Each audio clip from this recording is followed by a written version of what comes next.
He has been their standout player, but the hard-working forwards of Tongiri, Kubozoru and Yoshida have supplied plenty of ball for the attacking pace of Chito Matsui, who adds pace on the wings. He wears number 11. Scotland will match Japan up front with 3 ball-carrying forwards in Mark Robertson, Fraser Lyle and Scott Riddell. The mixing selection for Scotland with Damien Hoyland, a strike runner for Scotland. He drops to the bench. Russell Weir will take his place. Well, I'm Scott Hastings alongside me, Carl Tanana. And Carl, just a little comment on the Scottish selection. We've identified as Damien Hoyland as one of the strike runners for Scotland, and not selected for this tie, interesting enough.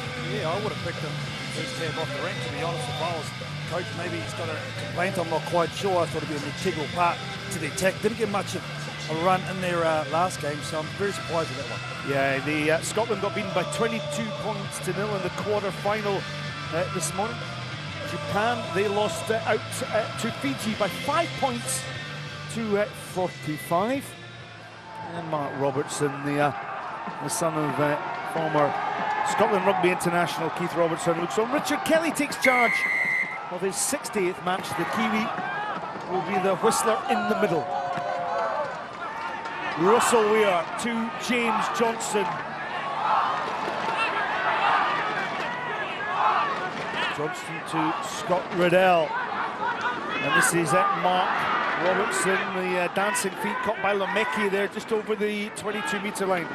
Scott Riddell to Colin Gregor. Gregor finds a little bit of that. Johnston up the middle. The short striding Scotsman takes it up and over the 10-metre line. Colin Gregor, the record point scorer for Scotland. Out to Robertson. Mark Robertson steps back in against the grain. Weir to Gregor. This is Scott Riddell. Fluency here from the Scots to Johnston on the wide outside.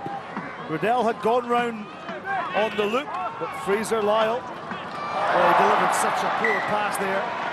And all that hard work undone by a loose pass from Fraser Lyle. Oh, disappointing, because it was a good start by Scotland. They were very good in their pass and they kept their shape excellently. And finally, on that 4th phase, they had a chance, a big opportunity to attack. And look at that, they like holding the ball. To the top of the list on that occasion, but they come away with no joy. And that's often what happens in Scotland's attack strategy, that it's the occasional spilt ball that costs them dear, and they can't polish off and add points to that pressure. Sakai takes the ball up for Japan. That's the Japanese captain. He scored 2 tries this weekend, 5 conversions, so an influential figure, but Scotland come away with the ball.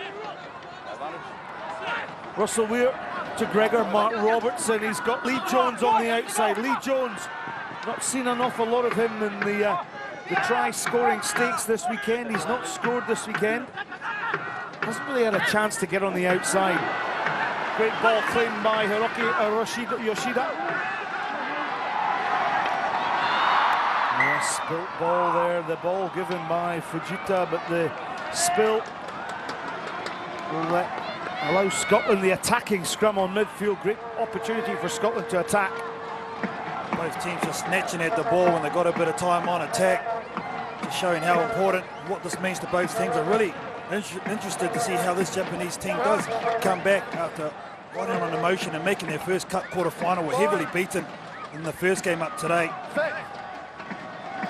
You often set your stall out by winning the final. You've got to get through the plate first of all, though, if you drop down into this competition.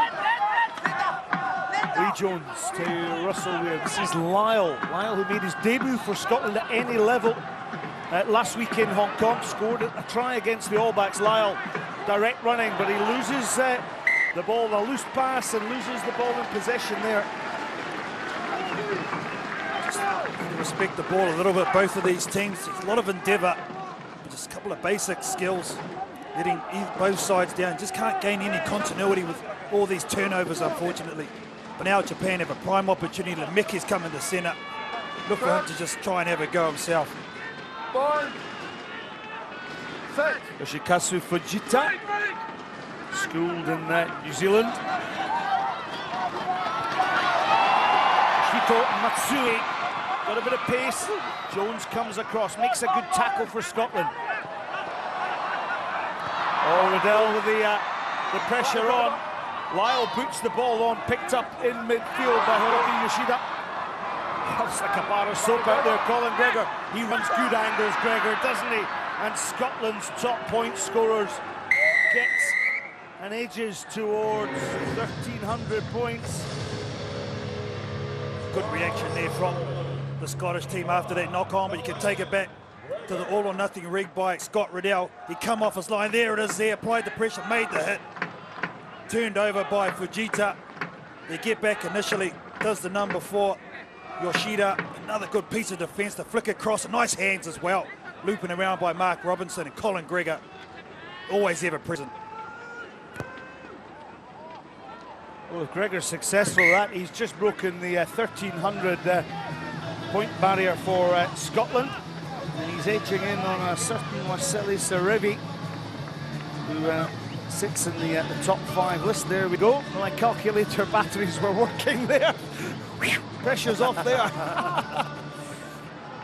Another 9 points would get him within equal score of Wasili Serevi, so it's a pretty impressive list to be part of. You'd be proud of being part of that list and your name up there in the headlights. Talking about headlights, the floodlights are on here in Prince Chichibu Stadium. Fujita, great ball per Tongiri, Lotti Tongiri. To Lemeki, Matsui teases Lee Jones, but Johnson comes across. They squeeze the space, the Scotland defence. So Japan have to come wide and opt on this occasion to boot long through Fujita. Colin Gregor plays sweeper for Scotland. He'll have this one covered. Over the line it goes, so Scotland will have the dropout, will they? They'll just eat a few seconds of the clock. We come all back to the 22. I like the option from the Japanese, just getting out of their own half. They were locked in there, and the Scottish team have already shown they can do some great defence. Colin Gregor originally contracted to the Glasgow Warriors, full-time with the Scotland Sevens, and a real stalwart of the Scotland Sevens team in Scotland. And interesting enough, in the Borders, the Scottish Borders Gala will host the opening tournament of the King of the Seven series. Of course, the series will go to Melrose next week, where the game was invented. Just club teams play in that particular circus. A mix of clubs from the city of Edinburgh will be involved. Melrose, a few invitational clubs as well. I'm sure Ponsonby have been over there from New Zealand as well, Carl. Some of the great names as well. Wasili Serevi's played there along with the great Serge Blanco and David Campese. Russell Weir just took a wee head knock here. I think just coming in. Oh, the foot. A little bit reckless there. Yeah, Kuwazuru it was. Trying to step over and doesn't miss. It's funny, you don't really expect that from him for one player. He's a very well-disciplined player, and yeah, just a little bit reckless. An accident, I think, more than anything else, as Colin Gregor will feed this line out.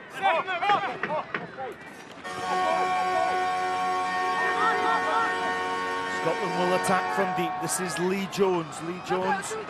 Damien Hoyland is in off the bench for Russell Weir. Lotti Tongiri goes in to wrap up the Scotsman.